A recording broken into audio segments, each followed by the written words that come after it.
All right, today we're going to do something a little different. We're going on a hunt for a kind of hidden influence, a force that has seriously shaped modern America, but, often goes unseen.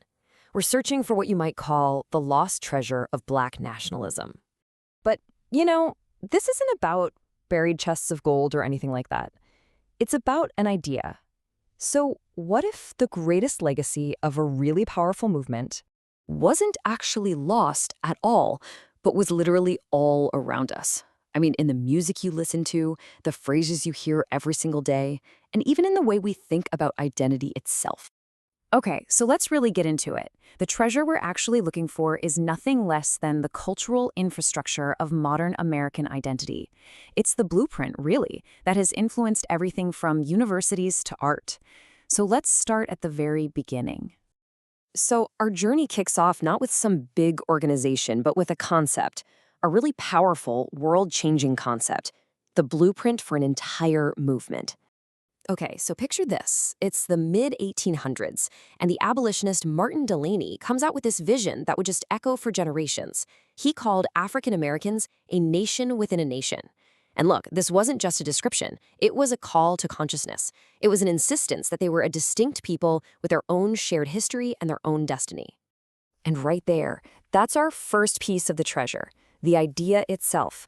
The powerful concept that African Americans weren't just, a collection of individuals trying to fit in, but were a unique people. And that idea became the engine for literally everything that came next. And get this idea wasn't just some abstract thought. What's amazing is that long before we even get to the 20th century, communities were already putting it into practice. They built their own institutions, benevolent societies, Masonic lodges, literary groups, creating this whole network of self-reliance and mutual aid. And that, right there, is our second piece of treasure, infrastructure. These schools, these societies, these churches, they formed the actual practical foundation for self-determination. It was a base the movement would build on for the next 200 years. Okay, so let's fast forward a bit to the 20th century, because this is where things really start to scale up. This is where those foundational ideas were just amplified and turned into a global mass movement. And then this guy named Marcus Garvey shows up. He gets to the US in 1916, and he just taps right into this deep well of nationalist thought. His organization, the UNIA, electrified millions with a message of race pride, economic empowerment, and this really powerful idea that respect comes from power. And the impact? I mean, it was just staggering. At its peak, the UNIA claimed a membership of 11 million people. Think about that. This wasn't some fringe idea anymore. This was a force capable of mobilizing a huge part of the Black population all around the world. And that brings us to treasure number 3, scale. What Garvey did was prove that these ideas had massive appeal. He showed everyone that it was actually possible to organize millions of people around these core principles of self-determination and collective pride. All right, so then you've got the Great Depression, right? And in that moment of crisis, the movement takes on this new spiritual layer with the founding of the Nation of Islam. It fused those existing calls for economic independence with a really powerful and distinct religious framework, and it offered a structured alternative when people were really desperate. And the Nation of Islam's most powerful, most electrifying voice? Well, that was, of course, Malcolm X. His words just cut right to the core of the movement's philosophy. For him, Black nationalism wasn't about trying to compromise. It was a revolutionary demand for complete independence and control over your own destiny. So all of this, it's like setting the stage for what comes next.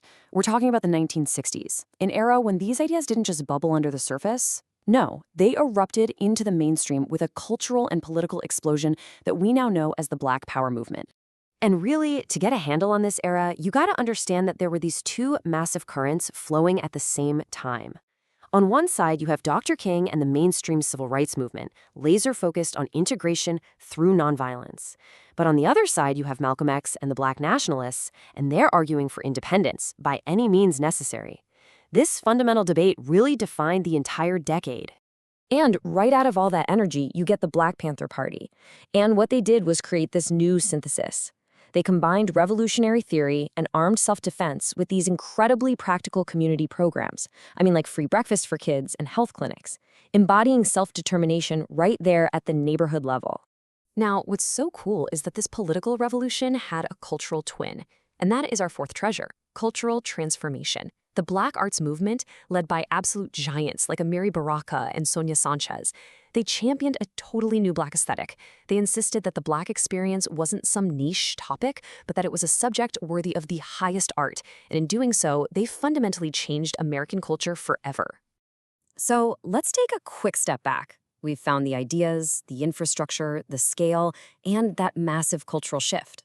Now, let's tie all these threads together to our world today, and finally find that treasure that's been hidden in plain sight all along. And when you actually lay it all out like this, you can see it, can't you?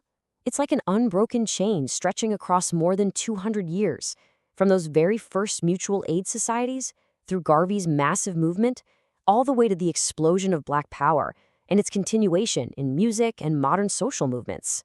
So where is all this treasure now? Well, you can literally see it.